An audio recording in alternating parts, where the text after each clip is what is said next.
السلام علیکم۔ Episode number 21۔ ایسی کوئی بات نہیں ہے، میں جسٹ ایک بات کر رہا تھا۔ دنیا کی صاف گوئی نے اس کی روح کو جھنجھوڑ دیا تھا۔ یہ جسٹ ایک بات نہیں ہے کبیر، پوری زندگی کا مسئلہ ہے۔ اگر تم ہمارے رشتے کو لے کر اپنے فیصلے کو ریکنسیڈر کرنا چاہتے ہو تو تم کر سکتے ہو، لیکن ڈکے چھپے لفظوں میں باتیں کریں I just hate all this. Stop it دینیا، میں نہ تو ایسا سوچ رہا ہوں اور نہ ہی ایسا کرنے کی کوشش کر رہا ہوں۔ یو ڈو مینس اے لاٹ۔ اس نے ایک ہاتھ سے اسٹیئرنگ سنبھالتے دوسرے سے دنیا کا ہاتھ تھاما تھا، مگر دنیا نے ایک جھٹکے سے اپنا ہاتھ چھڑایا تھا۔ پلیز دنیا، آئی ایم سوری، لیکن میرا ایسا کوئی مطلب نہیں تھا۔ پتہ نہیں مجھے آج کل کیا ہو رہا ہے، بغیر سوچے سمجھے جو منہ میں آتا ہے بول دیتا ہوں۔ بہت کوشش کر چکا ہوں کہ کوئی غلط بات منہ سے نہ نکلے، لیکن پھر بھی۔ کبیر کے لہجے میں شرمندگی جھلک رہی تھی۔ دنیا نے غصے سے سر جھٹکا تھا، گویا اس کی بات پر یقین نہ ہو۔ خیر، تم نے یہ سفیر کو سچ میں معاف کر دیا ہے؟ میں سمجھ رہا تھا کہ یہ سراسر پاپا کا فیصلہ ہے۔ اس نے بات بدلی تھی۔ دنیا نے جواب نہیں دیا۔ دنیا، اس نے پکارا تھا۔ کیا دنیا؟ دنیا کا غصہ برقرار تھا۔ میں کچھ پوچھ رہا ہوں، اس نے اپنی بات پر زور دیتے کہا تھا۔ ہاں، سن لیا میں نے، دنیا نے خفگی سے کہا تھا۔ اچھا بابا، سوری، پلیز ایک آخری بار معاف کر دو، آئندہ ایسی کوئی بات نہیں کہوں گا۔ کبیر نے ایک ہاتھ سے اپنا کان پکڑا تھا۔ انسانوں کی طرح ڈرائیو کرو۔ کار کنٹرول سے باہر ہو گئی، دونوں سیدھے اوپر جائیں گے، گھر جانے کی بجائے۔ دنیا نے خود کو نارمل کیا تھا۔ ساتھ جینے اور ساتھ مرنے والا مقولہ فٹ آئے گا پھر ہم پر۔ کبیر نے ہنستے ہوئے سر جھٹکا تھا۔ میرا ابھی مرنے کا کوئی ارادہ نہیں ہے۔ ہاں، تمہاری نیت ہے تو مجھے اتار دو، دنیا نے صاف گوئی سے کہا تھا۔ کبیر ہنسا تھا۔ I miss all the time we were together. کاش سب کچھ ہمیشہ کے لیے پہلے جیسا ہو جائے۔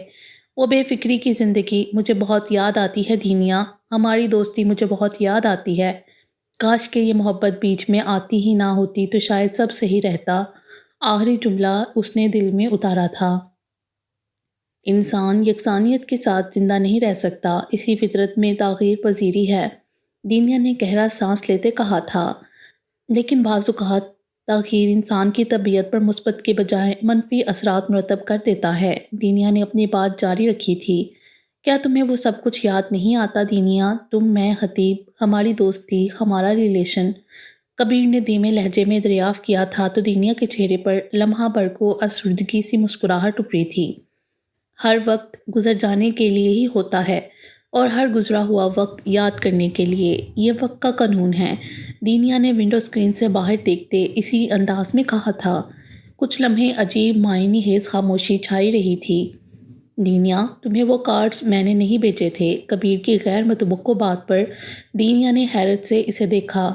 بھلا اس وقت اس بات کے ذکر کا کیا جواز تھا؟ میں نے تم سے جھوٹ کہا تھا کہ وہ کارڈز میں نے بھیجے، وہ شخص کوئی اور ہے، میں نہیں۔ میرے دل پر یہ بات کسی بوجھ کی طرح تھی۔ نکاح کے بعد سے تو مجھے اس بات کا بہت شدت سے احساس ہو رہا تھا کہ خالص رشتوں کی بنیاد جھوٹ پر نہیں رکھی جا سکتی، اس لیے بہت ٹائم سے کوشش کر رہا تھا تمہیں سچ بتانے کی۔ کیا ہوا؟ تمہیں مجھ پر غصہ نہیں آ رہا؟ کبیر نے اس کے تاثرات کا باخود جائزہ لیا، جہاں کچھ لمحے پہلے والی حیرت کی جگہ اطمینان تھا۔ اس میں غصہ آنے والی کیا بات ہے؟ ایک تو تم مجھ سے سچ بول رہے ہو۔ سچ بولنا بہت ہمت کا کام ہوتا ہے، ہر کوئی سچ نہیں بول سکتا، اور جہاں تک تعلق ان کارڈز کا ہے تو وہ کبھی بھی میرے لیے اٹریکشن نہیں رہے۔ اگر تمہیں یاد ہو تو میں نے تم سے کہا تھا کہ اس طرح چھپ چھپ کر کارڈز بھیجنے والا شخص ہرگز بھی باہمت نہیں ہو سکتا، اور یقیناً نہیں تھا۔ تبھی تو آج میں تمہارے ساتھ ہوں، اور وہ کارڈز جن کا تم کلنک لے کر بیٹھے ہو وہ میں نے کب کے جلا دیے غصے میں نکاح والے دن، دنیا نے اسی اطمینان کے ساتھ کہا تھا جبکہ اس کے ذہن کے پردے پر وہ منظر گھوم رہا تھا جب ملازمہ نے اسے کبیر کے آتش دان میں سے جلے کارڈز کے اٹھانے کے بارے میں بتایا تھا۔ وہ کتنے دن انتظار کرتی رہی تھی کہ کبیر شاید اب اسے اس بارے میں سوال کرے، لیکن اس کا انتظار ہی رہا اور کبیر جرمنی چلا گیا۔ غصے میں جلا دیے؟ مگر کیوں؟ کبیر کو امید نہیں تھی کہ وہ اتنا اسٹریٹ فارورڈ جواب دے گی۔ بھائی، ظاہر سی بات ہے، دنیا شاہ کا نکاح، اور وہ بھی اتنی سادگی سے ہاسپٹل روم میں، بغیر کسی فوٹو شوٹ کے۔ ہاں، سارے ارمان ہی ٹھنڈے پڑ گئے تھے ماما کی جلدی کے سبب۔ دینیا نے مصنوعی آہ بھری تھی۔ کبیر اس کی اداکاری کو ملاحت کر رہا تھا۔ تمہیں پتہ ہے دینیا، تمہاری بہت سی باتیں خطیب سے ملتی ہیں۔ کبیر کے سنجیدگی سے کہنے پر دینیا نے ٹھہر کر اسے دیکھا تھا۔ میں اپنی ایک علیحدہ شناخت رکھتی ہوں۔ بہتر ہوگا کبیر کہ تم کبھی بھی مجھے کسی سے بھی کمپیئر نہ کرو، بالخصوص کم ظرف اور کم ہمت لوگوں سے تو ہرگز بھی نہیں۔ دنیا کی قطعیت سے کہتے کھڑکی سے باہر دیکھنا شروع کر دیا تھا رخ پھیر کر۔ تو اس کا مطلب تم جانتی ہو کہ وہ شخص خطیب جرار الوی تھا۔ کبیر کی آنکھوں میں ہلکی سی نمی چمکی تھی۔ اس نے ونڈو اسکرین سے باہر دیکھتے سوچا، ایک مہم سی جو آس تھی کہ شاید دینیا خطیب سے نا واقف ہو، وہ دم توڑ گئی تھی۔ پاپا، آپ نے سفیر کا پروموشن کیوں کیا؟ وہ ہفا سا ان کے سامنے کھڑا تھا۔ کیونکہ وہ اس قول پر پورا اترتا ہے، فرسٹ ڈیزرو دین ڈیزائر، انہوں نے بیٹھ کے سرہانے سے ٹیک لگاتے کہا تھا۔ کیا ہو گیا ہے کبیر بیٹا؟ وہ بچہ محنت کر رہا ہے، اپنے کام کو پوری تندہی سے انجام دے رہا ہے، پھر سے اس کی محنت کا صلہ دینے میں کیا قباحت ہے؟ انہوں نے کبیر کا ہاتھ تھام کر اپنے سامنے بٹھایا تھا۔ مجھے وہ شخص پسند نہیں ہے پاپا، اور دینیا کے آس پاس تو بالکل بھی نہیں۔ اس نے دینیا کو جتنا نقصان پہنچایا تھا وہ میں کبھی بھول نہیں سکتا، وہ تلخی سے بولا تھا، اور مجھے اس پر بھروسہ نہیں ہے کہ وہ دوبارہ بھی ایسا ہی کرے۔ پتہ نہیں کیوں آپ لوگوں کو نظر نہیں آتا۔ اس کی آنکھوں کا تاثر بہت عجیب سرد سا ہے، خاموش تاثر۔ بلا شبہ وہ محنت کر رہا ہے، فی الحال اس کا عمل قابل گرفت، قابل اعتراض نہیں، لیکن کچھ ہے اس کے انداز میں جو مجھے کھٹکتا ہے۔ وہ پرسوچ سا ایک لفظ پر زور دیتا بولا تھا۔ ٹھیک ہے، تم اس کی طرف سے اتنے غیر مطمئن ہو تو میں اسے تمہارے انڈر دے دیتا ہوں۔ وہ تمہارے ساتھ کام کرے گا تو اس کی ہر حرکت پر نظر رکھ سکو گے۔ انہوں نے اسے مطمئن کرنے کی کوشش کی تھی۔ یعنی آپ اینی ہاؤ اسے جاب سے فارغ نہیں کریں گے؟ کبیر نے منہ بنا کر انہیں دیکھا۔ محنتی لوگوں کی ہر جگہ ضرورت رہتی ہے، ہر وقت رہتی ہے۔ ہمیں بھی محنتی کام کرنے والے اسٹاف کی ضرورت ہے، اور پھر چیک رکھنا اس پر۔ انہوں نے مسکراتے ہوئے پرسکون لہجے میں کہا تھا۔ آپ اتنے پرسکون کیسے رہتے ہیں پاپا؟ کبیر نے ان کے دونوں ہاتھ اپنے ہاتھوں میں لیتے پوچھا تھا۔ تمہیں پتہ ہے کبیر، ایک چیز ہوتی ہے توکل، یعنی اپنے تمام معاملات کو اللہ کی طرف منسوب کر دینا۔ زندگی میں انسان فیصلہ بھی کرے، محنت اور تدبیر بھی، اس کے بعد تمام معاملات اللہ پر چھوڑ دے۔ آپ کا فیصلہ آپ کے حق میں درست ہے تو محنت اور تدبیر کے نتائج ضرور سامنے آئیں گے، لیکن ہم انسان بہت جلد باز ہیں۔ ہم فیصلہ تو کرتے ہیں، ساتھ ہی محنت اور تدبیر بھی، لیکن ہم توکل نہیں کرتے۔ ہم اپنے معاملات کو خود حل کرنے کی کوشش کرتے ہیں، اور یہی چیز ہماری زندگی کو غیر مطمئن بنا دیتی ہے۔ جو چیز ہمارے لیے نہیں ہے، تقدیر وہ ہم میں تقسیم نہیں کرے گی، ہمیں ہمارے حصے کی چیز ہی ملے گی تقدیر سے۔ اور یہ جو لوگ کہتے ہیں نا دعاؤں سے تقدیر بدل جاتی ہے، یہ صحیح کہتے ہیں، لیکن ایک چیز وہ نہیں جانتے کہ تقدیر کا بدلنا بھی تقدیر میں تحریر ہوتا ہے۔ اس لیے اللہ سے ضد لگا کر مت بیٹھیں، اس سے دعا کریں اپنے حق میں بہتری کی، اور تمام معاملات اس پر چھوڑ دیں۔ جتنا انسان اپنے اللہ پر توکل کرتا ہے اتنا ہی پرسکون ہو جاتا ہے، کیونکہ بے شک کہ ہم بے اختیار ہیں اور وہ ہر معاملے میں با اختیار۔ وہ پرسکون لہجے میں ایک تسلسل کے ساتھ بولتے کبیر کو بھی پرسکون کر گئے تھے۔ تم بھی اپنے معاملات اللہ پر چھوڑ دو، زندگی میں آہستہ آہستہ سکون آ جائے گا۔ انہوں نے بات جاری رکھی تھی۔ تم نے خطیب سے بات کی؟ انہوں نے اچانک پوچھا تو کبیر کا سر نفی میں ہلا تھا۔ چلو ٹھیک ہے، تمہیں جب بہتر لگے بات کر لینا۔ میری کل رات بات ہوئی تو کہہ رہا تھا کہ اگلے کچھ مہینوں کے لیے کافی بزی ہے۔ اس کی کمپنی اسے اور اس کے ساتھ 2-3 اور لڑکوں کو ٹریننگ کے لیے جرمنی کے کسی دوسرے شہر بھیج رہی ہے۔ اللہ اسے کامیابی دے، اس کی محنت کا صلہ دے۔ بن ماں باپ کا بچہ ہے، مجھے اسے دیکھ کر بہت دکھ ہوتا ہے۔ وہ کہتے جا رہے تھے اور وہ سر ہلاتا ان کی بات سن رہا تھا۔ بن ماں باپ کا بچہ ہے، مجھے اسے دیکھ کر دکھ بہت ہوتا ہے۔ وہ لان میں ٹہل رہا تھا۔ احسان سے ہونے والی گفتگو اس کے ذہن میں گونج رہی تھی۔ اس نے زندگی میں کبھی مکمل خوشی نہیں دیکھی۔ احسان کی آواز ہر قدم ساتھ تھی، اور اس کی زندگی کی سب سے بڑی خوشی سے تم اسے محروم کر دیا کبیر۔ احسان الوی وہ دور آسمان کی سمت دیکھتے سوچ رہا تھا۔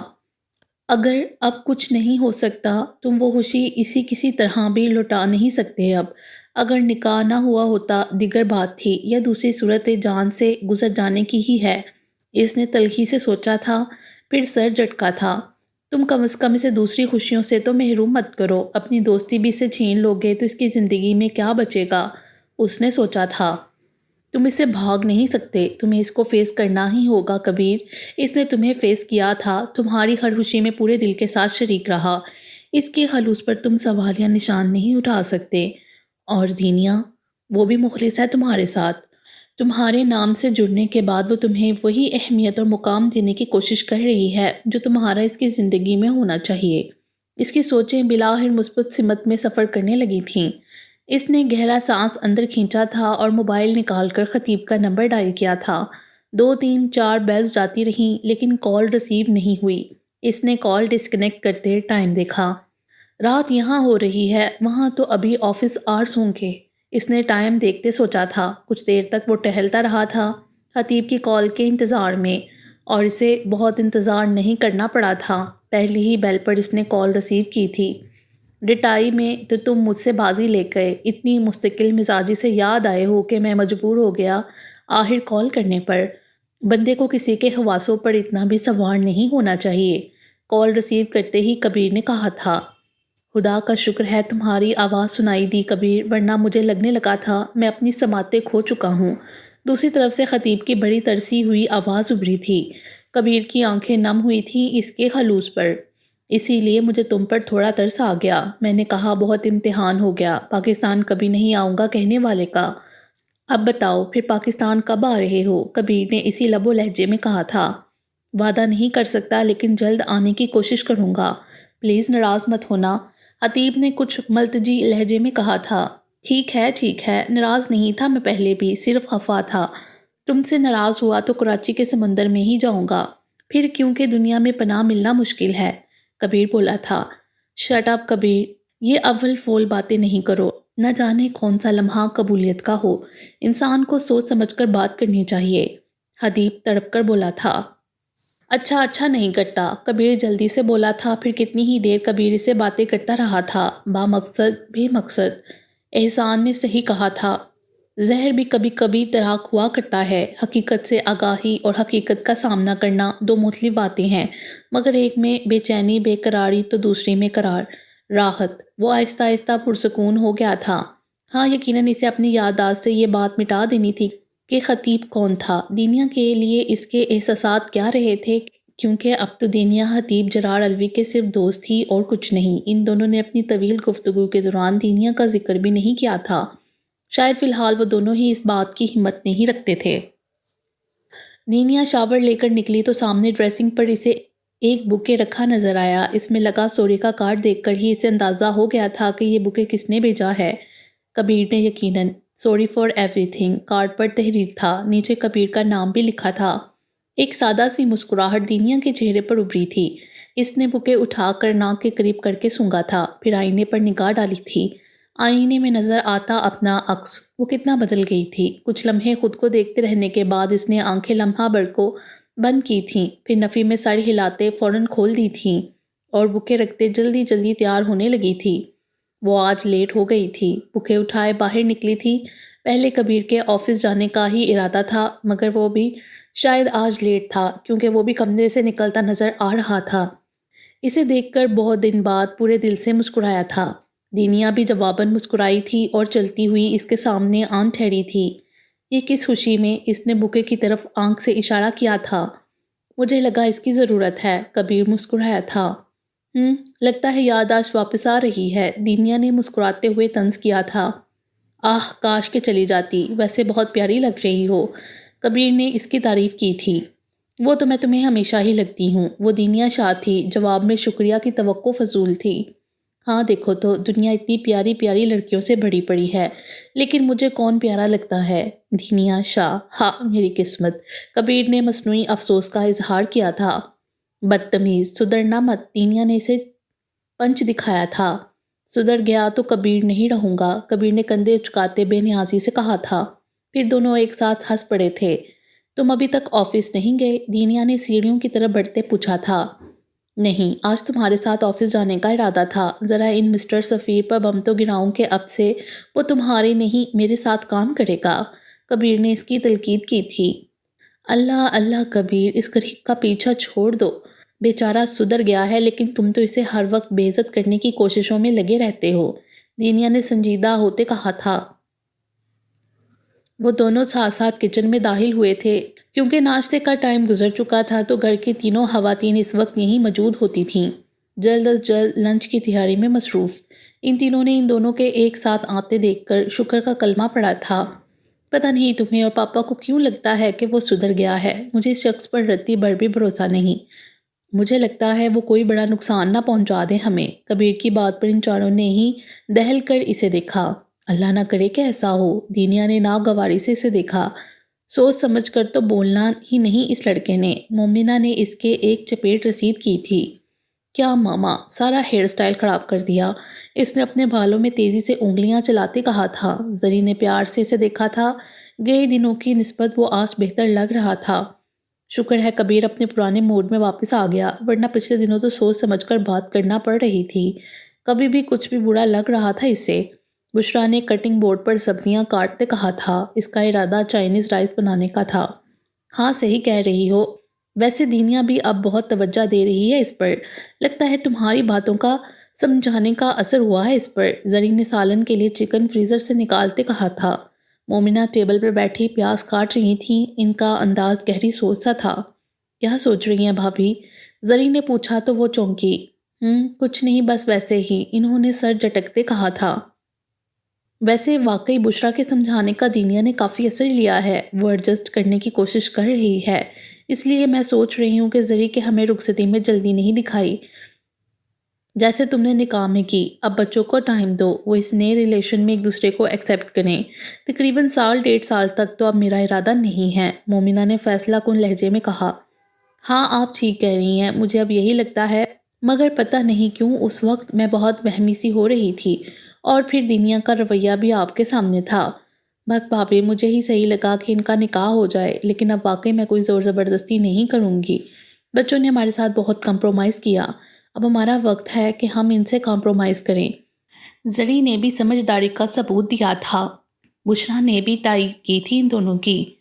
کبیر نے سفیر کی ناک میں دم کر دیا تھا، اس کے ہر کام میں نقص نکالنا اور اسے بلا وجہ باتیں سنانا یہ کبیر نے اپنا معمول بنا لیا تھا۔ سفیر صبر اور برداشت سے اس کے رویے کو جھیل رہا تھا اور اس کا یہ صبر اور برداشت رائے گاہ نہیں گیا تھا۔ کبیر کا اعتماد اس پر بحال ہونے لگا تھا۔ کبیر کو اپنے رویے کی بدسلوکی کا احساس ہونے لگا تھا اور آہستہ آہستہ گزرتے وقت کے ساتھ کبیر کے دل میں اس کے لیے گنجائش پیدا ہو گئی۔ اب وہ کمپنی کے کانفیڈینشیل بھی اسے ڈسکس کرنے لگا تھا اور دینیا کے حوالے سے بھی اس پر اعتبار کرنے لگا تھا۔ دینیا اور سفیر اگر کسی بزنس ڈیلیگیشن کے ملنے ایک ساتھ چلے جاتے تو اس پر اعتراض نہیں کیا کرتا تھا۔ وقت آگے کی سمت بہتا ہر چیز کو اس کی جگہ پر فکس کر رہا تھا۔ کبیر اب سنبھل چکا تھا اور شاید حتیب بھی، لیکن وقت کے دامن میں ان کے لیے اب بھی کچھ تھا جو مخفی تھا، جو غیر متوقع تھا۔ گھر میں قدم رکھتے ہی کبیر کو ایک جانی پہچانی مہک کا احساس ہوا تھا۔ وہ آج 3 دن بعد لاہور سے ایک فورن ڈیلیگیشن سے ڈیل فائنل کر کے لوٹا تھا۔ لاؤنج میں پہنچا تو مومنہ، زری اور بشریٰ کے پاس کوئی بیٹھا نظر آیا۔ اس کے سلام کرنے پر وہ تینوں متوجہ ہوئیں اور ان کے سامنے بیٹھے شخص نے پلٹ کر کبیر کو دیکھا اور اٹھ کھڑا ہوا، لیلی آنکھوں سے سجا ہنستا مسکراتا چہرہ۔ کبیر کے ہاتھ میں پکڑا بیگ اور فائل دھم سے زمین پر گرے تھے اور حیرت کے باعث اس کا منہ اور آنکھیں کھلی رہ گئی تھیں۔ منہ بند کر لے یار ورنہ مکھی چلی جائے گی۔ خطیب کی مسکراتی آواز نے کسی اینٹی ڈوٹ کی طرح کام کیا تھا اور کبیر جیسے کسی گہری نیند سے جاگا تھا، دوڑتا ہوا اس کے گلے لگا تھا۔ اوہ مائی گاڈ خطیب، آئی جسٹ کانٹ بلیو کہ تم واپس آ گئے ہو۔ وہ بس گویا خوشی اور حیرت سے چیخنے ہی لگا تھا، بار بار خطیب کو چھو کر یقین کرتا کہ وہ واقعی موجود ہے۔ آخر خطیب نے اسے زور سے چٹکی کاٹی۔ اب یقین آ گیا؟ کبیر ایک بار پھر کہکا لگاتا ہوا اس کے گلے لگا تھا۔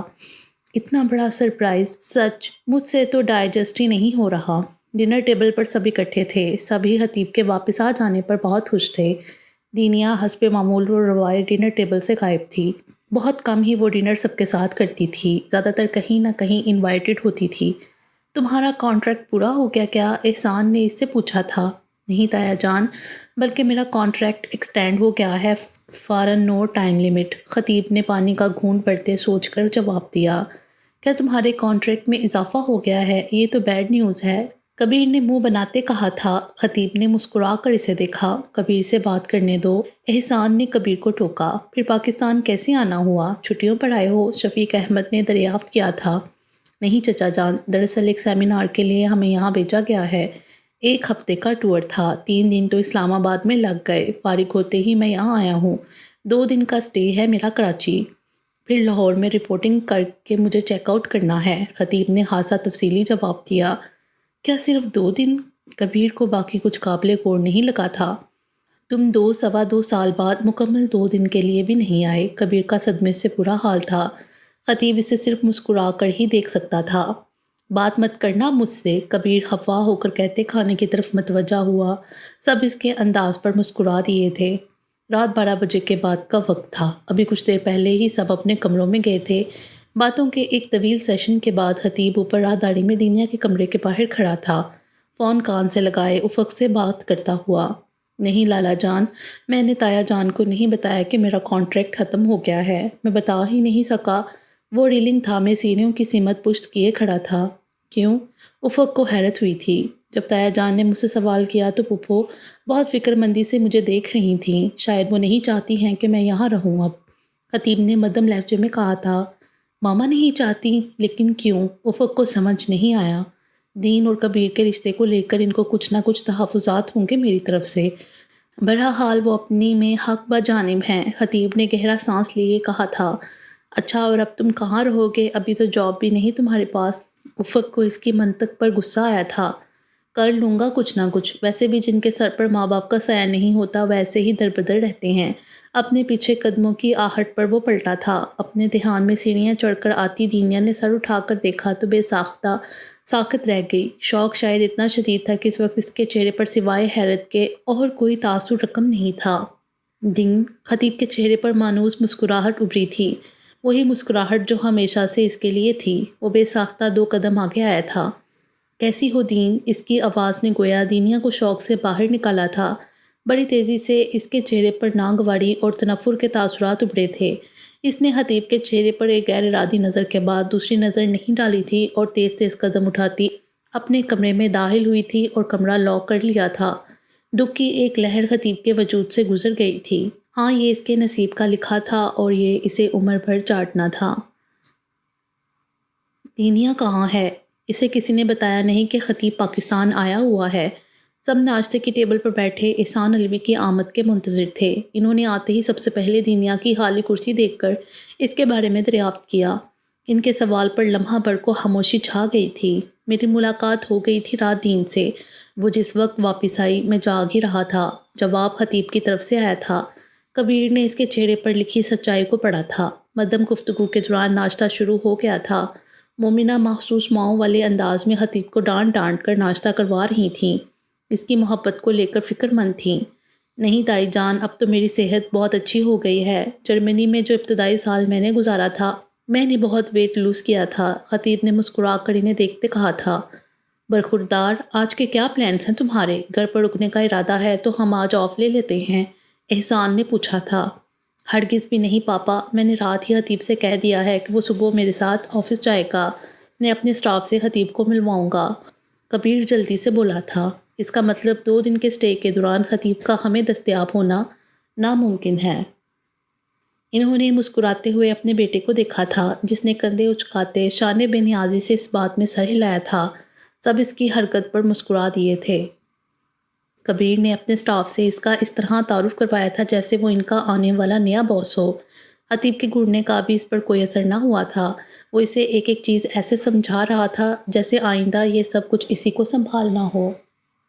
کیا ہو گیا ہے کبیر یار؟ خطیب جھنجھلایا تھا۔ میری بہت شدید خواہش ہے خطیب کہ میں تمہیں پورے حق سے یہاں کام کرتا ہوا دیکھوں۔ جرار چاچو بے شک علوی خاندان کا خون نہیں تھے، لیکن ان کی بے لوث اور بے غرض محبت کے ہم مکروز ہیں۔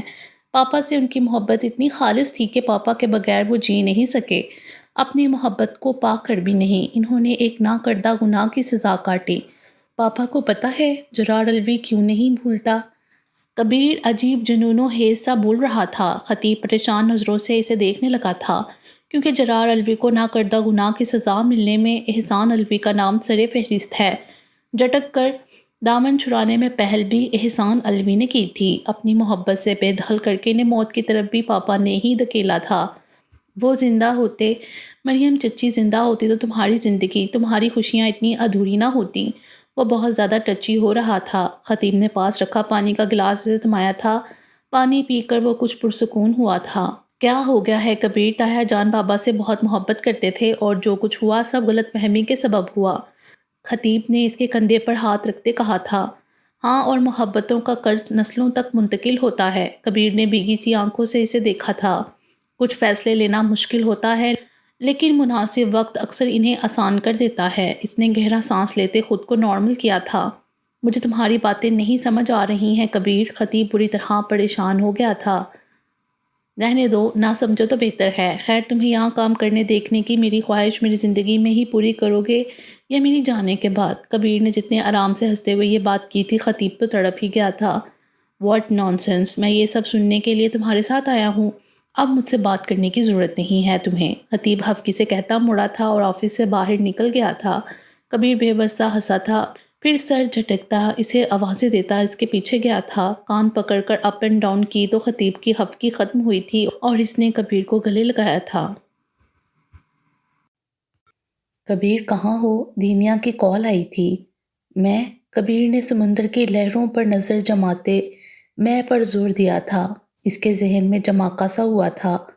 او ڈیم، میں بس منٹ میں آ رہا ہوں۔ اسے دینیا کے ساتھ ایک چیریٹی شو میں جانا تھا اور یہ بات دینیا بہت دن پہلے ہی اسے بتا چکی تھی۔ اس نے کال ڈراپ کی اور خطیب کی طرف آیا تھا جو سمندر کی لہروں پر چلتا کافی آگے چلا گیا تھا۔ خطیب، خطیب، وہ آوازیں لگاتا اس کے قریب پہنچا تھا۔ خطیب نے بلو جینز پر بلیک کرتا سٹائل کی ٹی شرٹ پہنی ہوئی تھی۔ کیا ہوا؟ خطیب نے اسے ہانفتے دیکھ کر پوچھا تھا۔ چلو بتاتا ہوں۔ کبیر اس کا ہاتھ تھام کر کار کی طرف بڑھا تھا۔ راستے میں اس نے خطیب کو چیریٹی شو کا بتایا۔ میں وہاں کیا کروں گا؟ وہ دینیا کا سامنا کرنے سے کترا رہا تھا۔ گزشتہ شب دینیا نے جس سرد مہری کا مظاہرہ کیا، اس کے بعد ہمت ہی نہیں ہو رہی تھی کہ اس کا سامنا کرے۔ کیا یار خطیب، کتنا ٹائم ہو گیا ہے ہم تینوں کو اکٹھے ہوئے۔ آج اچھا موقع ہے، پتہ نہیں زندگی میں دوبارہ یہ موقع ملے یا نہ ملے۔ کبیر نے یاسیت سے کہا تو خطیب نے سنجیدگی سے اسے دیکھا۔ وہ ایسی باتیں کیوں کر رہا تھا؟ اچھا بابا سوری۔ اس کے سنجیدگی سے دیکھنے پر کبیر فوراً لائن پر آیا تھا۔ دینیا کو انہوں نے اسکول سے پک کیا تھا۔ تمہارے 10 منٹ اب ہوئے ہیں۔ آدھے گھنٹے بعد وہ کبیر کی طرف کھڑکی پر جھکی کہہ رہی تھی۔ کیمل براؤن ٹراؤزر شرٹ پر اس نے ہم رنگ دوپٹہ سر پر اوڑھا ہوا تھا، بال شاید جوڑے میں ڈلے تھے۔ کبیر سے بات کرتے اس کا انداز ایسا تھا جیسے وہاں صرف کبیر موجود ہے۔ کبیر اسے معذرت کر رہا تھا۔ اچھا اب جلدی کرو، ویسے تو لیٹ لیٹ کا شور ڈالا ہوا ہے، کبیر نے کہا تھا۔ کہاں بیٹھوں میں؟ تمہیں پتہ ہے میں تمہارے ساتھ فرنٹ سیٹ پر ہی بیٹھتی ہوں، اس نے بے نیازی سے کندھے اچکاتے کہا تھا۔ کبیر نے اس کی بات پر بے ساہتا پلٹ کر خطیب کو دیکھا۔ اس کی توقع کے مطابق خطیب کے چہرے پر شرمندگی پھیلی۔ او مجھے اندازہ نہیں تھا، تم آ جاؤ دین۔ وہ کبیر کے کچھ بھی کہنے سے پہلے فوراً دروازہ کھول کر نیچے اترا تھا اور بیک ڈور کھول کر پیچھے بیٹھ گیا تھا۔ دینیا فرنٹ سیٹ پر آ کر بیٹھی تھی۔ کبیر شرمندہ ہوا تھا دینیا کے اس جملے پر۔ چلیں؟ اسے اپنی طرف دیکھتا پا کر دینیا نے کہا تھا۔ کبیر نے سر ہلاتے کار سٹارٹ کی تھی۔ بیک ویو مرر میں خطیب کو بھی دیکھا تھا۔ وہ ونڈو سے باہر دیکھ رہا تھا، رخ ترچھا کیے جس سمت وہ دونوں تھے۔ وہ سمت اب اس کی تھی ہی نہیں تو وہ اس سمت میں کیوں دیکھتا؟ وہ خاموش تھا اور شاید ہمیشہ سے ہی خاموش تھا۔ دینیا پورے راستے کبیر سے مخاطب تھی، اس طرح جیسے کار میں ان دونوں کے علاوہ کوئی تیسرا موجود ہی نہیں ہے۔ کبیر کو اندازہ ہوا تھا کہ ان کا فرینڈشپ پیرامڈ اب ختم ہو چکا ہے۔ چیریٹی شو کے دوران کبیر کے ایک طرف دینیا تھی تو دوسری طرف خطیب۔ کبیر خود اس سے کوئی بات کر لیتا تھا، جواب دے دیتا، ورنہ خاموشی سے سٹیج پر پرفارمنس دیکھ رہا تھا۔ شو کے اینڈ میں دینیا کبیر کا ہاتھ پکڑ کر بڑی تیزی سے اسے آرگنائزرز کے پاس لے گئی تھی۔ وہ ارے ارے کرتا ہی رہ گیا تھا اور خطیب تنہا کھڑا رہ گیا، بے حیثیت اور بے معنی سا۔ ایک تلخ سی مسکراہٹ اس کے لبوں پر ابھری تھی۔ تمہارے لیے اب یہاں کوئی جائے پناہ نہیں ہے خطیب جرار الوی، تمہیں اپنی تنہائیوں میں واپس لوٹ جانا ہے۔ وہ سر جھکائے ہال سے باہر کی سمت چل پڑا تھا کہ راستے میں کسی نے پیچھے سے اس کے کندھے پر ہاتھ رکھا تھا۔ وہ چونک کر پلٹا تھا اور ساکت رہ گیا تھا۔ تم یہاں؟ وہ سفیر تھا۔ خطیب حیرت سے اسے دیکھ رہا تھا۔ اسے یہ پتا تھا کہ سفیر کو احسان علوی معاف کر چکے ہیں، لیکن آج سفیر کے آفس سے غیر حاضر ہونے کے سبب خطیب کی اس سے ملاقات نہیں ہو سکی تھی۔ You are back finally. وہ خطیب سے یوں مخاطب تھا جیسے ان کے درمیان بڑے خوشگوار تعلقات رہے ہوں۔ خطیب نے کندھے پر دھڑا اس کا ہاتھ جھٹکا تھا۔ چہ اتنا غصہ؟ سفیر بولا تھا۔ تمہیں تایا جان نے معاف کیا ہے، میں نے نہیں، اور میں کبھی کروں گا بھی نہیں۔ خطیب نے انگلی اٹھا کر وارننگ دینے والے انداز میں کہا تھا۔ جس کی وجہ سے تم مجھے معاف نہیں کرنا چاہتے وہ تو مجھے کب کا معاف کر چکی ہے۔ تمہاری دین۔ سفیر کے چہرے پر بڑی مصور مسکراہٹ پھیلی تھی۔ خطیب کو حیرت ہوئی تھی۔ اور تمہارے پیارے تایا جان نے نہ صرف مجھے معاف کیا ہے بلکہ میں ان کی کمپنی میں جاب بھی کر رہا ہوں۔ کبیر کے دائیں بازو کی حیثیت رکھتا ہوں میں۔ سفیر کا انداز پرقرار تھا۔ اور تمہاری دین؟ وہ اس فکرے پر بار بار زور دے رہا تھا۔ اندھا اعتماد کرتی ہے مجھ پر اب، تو تمہیں بھی اب مجھے معاف کر دینا چاہیے۔ اس کے انداز میں کچھ بات ایسی ضرور تھی کہ جو خطیب کو چبھ رہی تھی۔ کون کون تمہیں معاف کر چکا ہے اس سے میرا کوئی لینا دینا نہیں، لیکن جو درد، جو تکلیف تمہارے سبب دین کو پہنچی، اس کے لیے میں تمہیں آخری سانس تک معاف نہیں کروں گا۔ And I mean it. خطیب کا انداز بے لچک تھا۔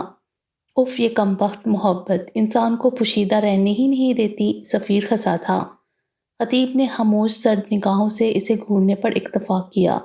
ہاں، ویسے تمہیں اتنا یقین کیسے ہے کہ میری آخری سانس سے پہلے تمہاری سانس آخر نہیں ہو جائے گی؟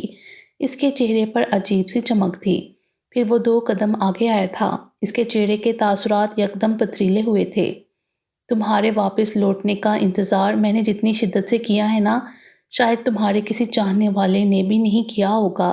خطیب جرار علوی، تم صرف اس ایک سیاہ رات کے لیے مجھے معاف نہیں کرنا چاہتے، تو سوچو میں نے جیل میں جو سیاہ بھیانک راتیں گزاری ہیں، ان کے لیے میں تمہیں اور ان سب کو کیسے معاف کروں گا جن کے سبب میں نے وہ سیاہ بختی جیلی۔ سفیر کا کینہ بالآخر ظاہر ہو ہی گیا تھا۔ خطیب چند لمحے اسے گھورتے رہنے کے بعد بے ساختہ طنزاً نفی میں سر ہلاتا ہنسا تھا۔ یہ تو تمہاری پرانی عادت ہے اپنی غلطی تسلیم نہ کرنے کی۔ تم جیل میں اپنی کرتوتوں کے سبب گئے تھے۔ جو تمہارے ساتھ ہوا تمہارے کرموں کا پھل تھا، لیکن یاد رکھو احسان فراموشی تمہیں راس نہیں آئے گی۔ میں نے اب تمہارا معاملہ اللہ پر چھوڑ دیا ہے، کیونکہ لوگوں کا حسن سلوک تو تمہیں راہ راست پر نہیں لا سکا، اس کا انصاف ضرور لے آئے گا۔ خطیب کا انداز دو ٹوک تھا، اور پھر وہ پلٹ کر اسی سمت میں چلتا گیا تھا جس میں پہلے جا رہا تھا، جبکہ سفیر اس کی پشت کو کینہ توز نظروں سے گھور رہا تھا۔ ٹھک ٹھک کی آواز پر احسان علوی نے کتاب سے نظریں ہٹا کر دروازے کی سمت دیکھا۔ دروازہ بجانے کے بعد کھولا گیا تھا، اور دروازہ کھول کر اندر داخل ہونے والا خطیب تھا۔ اس کے ہاتھ میں چائے کی ٹرے تھی جس میں ساتھ ہی تازہ فرائیڈ شدہ کباب بھی رکھے تھے۔ انہوں نے مسکرا کر اسے دیکھا تھا۔ ہاں، تو تمہارے دوستوں نے تمہیں ٹائم دے دیا کہ تم ہمارے ساتھ بھی وقت گزار سکو۔ ان کی بات پر مسکراتا وہ ان کے برابر آن بیٹھا تھا۔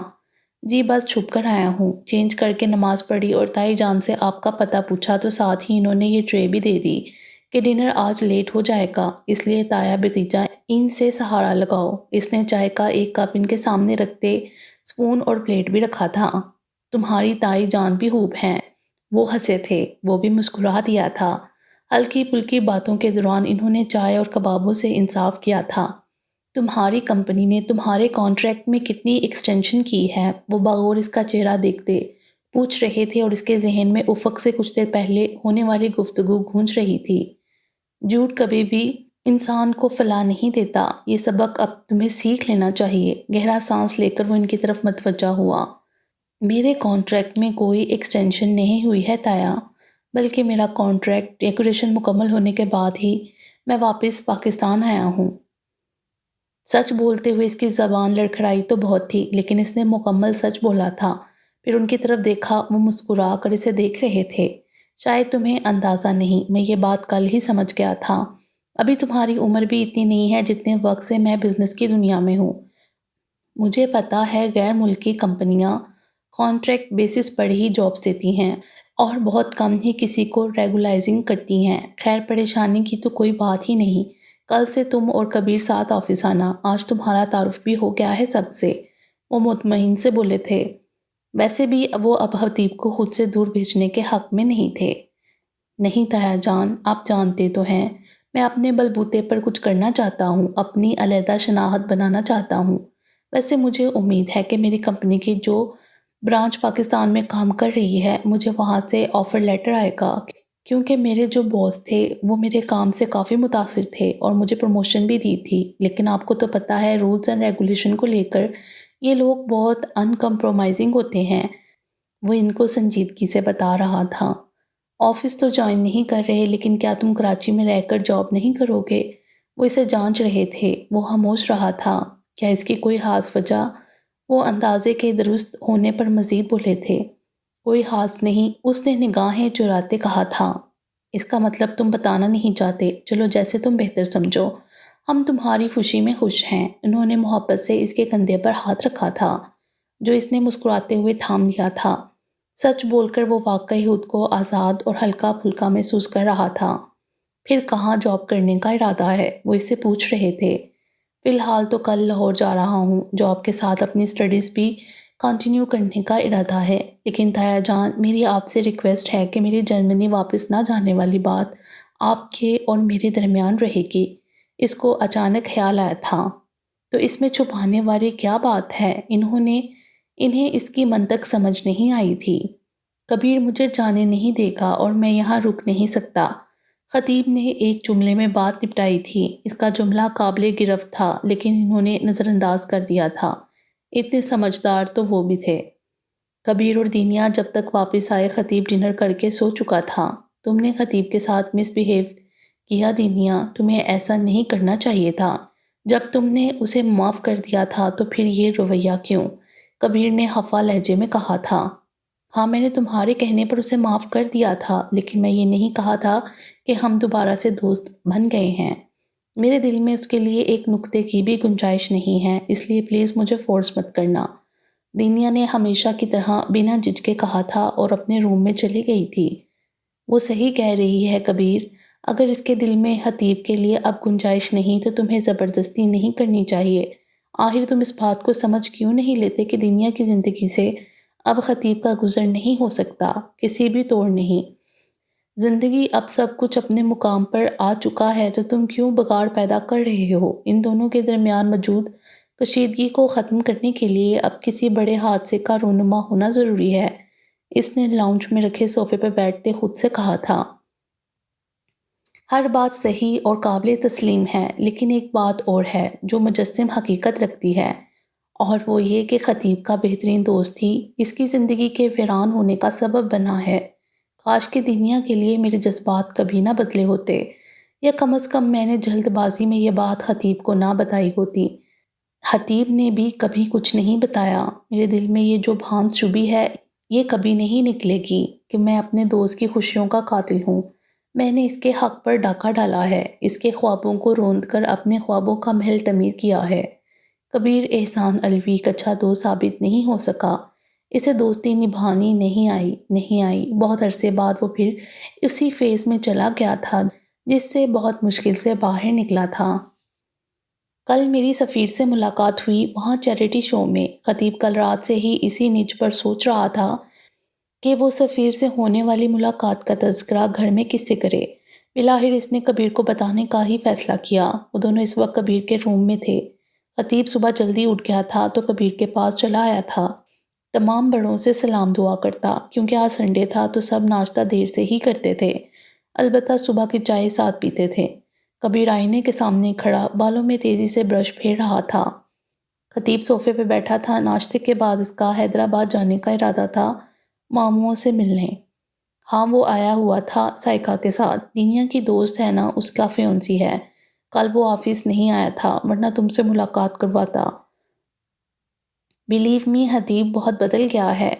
وہ سٹارٹنگ میں تو میں پاپا سے بہت لڑتا تھا کہ اسے کیوں رکھا جاب پر، اور پاپا مجھے سمجھا سمجھا کر تھک جاتے تھے۔ میں نے بڑے آفس میں اس کی اتنی بار بے عزتی کی، لیکن اس نے صبر سے برداشت کیا۔ بالآخر مجھے اس کی وفاداری اور کام میں اس کی دلچسپی نے متاثر کیا۔ وہ بہت سنسیئرلی کام کرتا ہے۔ کبیر برش رکھتے، ہاتھ میں گھڑی اور بریسلٹ پہنتے بولا تھا۔ کبیر کے لہجے سے جھلکتی سچائی نے خطیب کو شش و پیچ میں مبتلا کر دیا تھا۔ کیا تمہیں یقین ہے کہ وہ واقعی بدل گیا ہے؟ مجھ سے کل اس نے بہت روڈلی بات کی۔ خطیب کو سمجھ نہ آیا کہ کیا بولے۔ اچھا، کیوں؟ میں ملتا ہوں تو پوچھتا ہوں، بلکہ ابھی کچھ دیر ہی میں وہ آ رہا ہے ایک فائل سائن کروانے۔ میں تمہارے سامنے ہی سے بات کروں گا۔ کبیر نے اطمینان سے جواب دیا تو وہ خاموش ہو گیا۔ اب آگے کیا کہتا؟ کبیر کا یقین اتنا غیر متزلزل تھا۔ ناشتے کے بعد سفیر آ گیا تھا۔ اتنی دیر کبیر سے سفیر کے بارے میں ہی بتاتا رہا تھا کہ وہ آفس ورک کے علاوہ دینیا اور سائیکا کے ساتھ چیریٹی ورک بھی کرتا ہے۔ سفیر کبیر اور خطیب دونوں سے ایک ہی گرم جوشی سے ملا۔ کبیر کے انکوائر کرنے پر اس نے بہت حیرت سے خطیب کو دیکھا۔ تم نے میری باتوں کو سچ سمجھ لیا؟ او مائی گاڈ، میں جسٹ مذاق کر رہا تھا۔ پھر اس نے کبیر کو اپنے اور خطیب کے درمیان ہونے والی تمام گفتگو بتا دی تھی۔ میں صرف چیک کر رہا تھا کہ تم اب بھی اپنے دوستوں سے اتنے ہی سنسیئر ہو یا جرمنی جا کر کچھ تبدیلی آ گئی ہے، سفیر نے ہنستے ہوئے کہا تھا۔ اس کے بنا جھجکے سچ بتانے پر خطیب کچھ الجھ گیا تھا۔ کیا وہ واقعی مسیحا تھا؟ اگر جھوٹا ہوتا تو اس طرح اپنے اور خطیب کے درمیان ہونے والی گفتگو خود کبیر کو نہ بتاتا۔ جو بھی ہے، لیکن میرا دل مطمئن نہیں ہے، خطیب نے سوچا۔ I'm sorry خطیب، اگر میرا مذاق تمہارے دل پر لگا اور تم ساری رات پریشان رہے۔ اس نے باری باری ان دونوں سے مصافحہ کرتے خطیب سے معذرت کی۔ اٹس اوکے، خطیب نے بے تاثر لہجے میں کہا تھا۔ دل مطمئن ہو گیا تمہارا؟ کبیر نے مسکراتے ہوئے کہا تھا، یوں جیسے اسے پہلے سے اندازہ تھا۔ خطیب نے کندھے جھکائے تھے۔ کوئی بات نہیں، آہستہ آہستہ ہو جائے گا۔ میرا بھی ہو گیا نا؟ کبیر نے مسکراتے ہوئے اس کے کندھے پر ہاتھ رکھا تھا۔ خطیب نے صرف سر ہلانے پر اکتفا کیا تھا۔ تم نے میرے بیٹے کو بہت دکھ دیا ہے خطیب۔ وہ اس وقت جرار اور مریم کی قبر پر فاتحہ کے لیے آیا تھا۔ آپ کے بیٹے کو میں نے دکھ نہیں دیا اماں جان، یہ دکھ اس کی قسمت میں لکھا تھا۔ ہاں، البتہ آپ کو پہنچنے والی تکلیف کا سبب میں ضرور تھا۔ وہ گھنے سایہ دار درخت کے تنے سے پشت ٹکائے بیٹھا تھا۔ اس کی آنکھیں بند تھیں اور انداز خود کلامی کا تھا۔ اس کے سر پر کسی نے بڑی شفقت سے ہاتھ رکھا تو آنکھیں کھولیں۔ گہری نیلی آنکھیں جوری زدہ چہرے پر آن ٹھہری تھیں۔ علی بابا، وہ مزمحل سا مسکرایا تھا۔ اس بار تو بڑا وقت لگا دیا آنے میں چھوٹے سردار۔ وہ مؤدب سا اس کے سامنے دوزانوں ہو کر بیٹھا تھا۔ آنا تو یہی ہے، جلد یا بدیر، اس نے آنکھیں بند کرتے کہا تھا۔ یوں لگا تھا گویا نیلے سمندروں کو ڈھانپ دیا گیا ہو۔ ایسے نہ کہو سردار، اللہ آپ کو میری حیاتی بھی دے دے۔ علی گویا تڑپ ہی گیا تھا۔ کیا کروں گا اتنی حیاتی کا؟ خطیب کا انداز برقرار تھا۔ ابھی تو آپ کو بہت کچھ دیکھنا ہے سردار سائیں۔ علی کو اس کا مایوس انداز اچھا نہیں لگ رہا تھا۔ جو دیکھ چکا ہوں، اس کے بعد نہ تو کچھ دیکھنے کی سکت ہے نہ خواہش۔ خطیب کی بند آنکھوں کے پار دینیا کا چہرہ ابھرا تھا۔ سرد، کاٹدار تاثر سے سجی آنکھیں اور ان میں تیرتی نفرت۔ خطیب نے بے چین ہو کر آنکھیں کھول دی تھیں۔ کیا زندگی میں یہ مقام بھی آنا تھا؟ اس نے بے چینی سے سر جھٹکتے سوچا تھا۔ انسان اپنی سکت اور خواہش کے مطابق دیکھتا ہی کب ہے زندگی میں؟ زندگی اسے وہ دکھاتی ہے جو وہ دکھانا چاہتی ہے۔ بار بار خواہشوں سے حسرت تک کا سفر انسان کو یوں بھی ادموا کر دیتا ہے، لیکن جب تک انسان ٹوٹتا نہیں ہے اس کی سمت درست نہیں ہوتی۔ ٹوٹنے سے پہلے تک وہ خود کو خدا سمجھتا ہے اور ٹوٹنے کے بعد ہی اسے حقیقی خدا کی پہچان ہوتی ہے۔ اسے سمجھ آتا ہے کہ اس کے فیصلوں، اس کے تدبیروں کے رد ہو جانے میں ہی حکمت الہی ہے۔ اس کے فیصلے، اس کی تدبیروں میں جو مربوطی ہوتی ہے وہ اس کے بندوں کے فیصلے اور تدبیروں میں نہیں ہوتی۔ علی نے کہا تو وہ باغور اسے دیکھنے لگا تھا۔ اسی لیے ہمیں اس پر یقین رکھنا چاہیے کہ وہ سب کچھ ٹھیک کر دینے پر قادر ہے۔ علی نے بات جاری رکھی تھی۔ خطیب کو گویا سکون سا ملا تھا۔ اس کے لفظوں سے بڑی جانی پہچانی مہک آ رہی تھی۔ آپ کو پتہ ہے علی بابا، آپ کے لفظوں سے بابا کی باتوں کی خوشبو آتی ہے۔ وہ اب اپنے بازو گھٹنوں کے گرد لپیٹ کر بیٹھا تھا۔ میری اتنی اوقات نہیں ہے سردار سائیں، جو شرف آپ مجھے دے رہے ہیں۔ علی نے عاجزی سے کہا تھا۔ جو محبت جو دوستی آپ نے بابا سے نبھائی، اس کے بعد تو آپ کے لیے شرف اور خطاب بھی چھوٹے لفظ ہیں۔ خطیب نے اسی طرح علی کو دیکھتے کہا تھا۔ آپ نے بے معتبر کر دیا چھوٹے سردار۔ علی کی عاجزی برقرار تھی۔ بابا سے بہت محبت کرتے تھے آپ، ان کے لیے اپنا سب کچھ قربان کر دیا، ماں باپ، بہن بھائی، ایک اچھی زندگی۔ خطیب کی بات پر وہ مسکرایا تھا۔ محبت حساب کتاب کہاں رکھتی ہے سردار، محبت تو صرف دینا جانتی ہے، اسے کیا ملا بدلے میں کیا نہیں، اس کا ملال نہیں رکھتی۔ ہاں ایک چیز جو محبت کبھی معاف نہیں کرتی وہ ہے ناقدری۔ محبت ملے تو اس کی قدر کرنا سردار، تو ہی معتبر ٹھہرو گے۔ علی کہتا جا رہا تھا اور خطیب اس کی بات سنتا، اس بات میں سر ہلا رہا تھا۔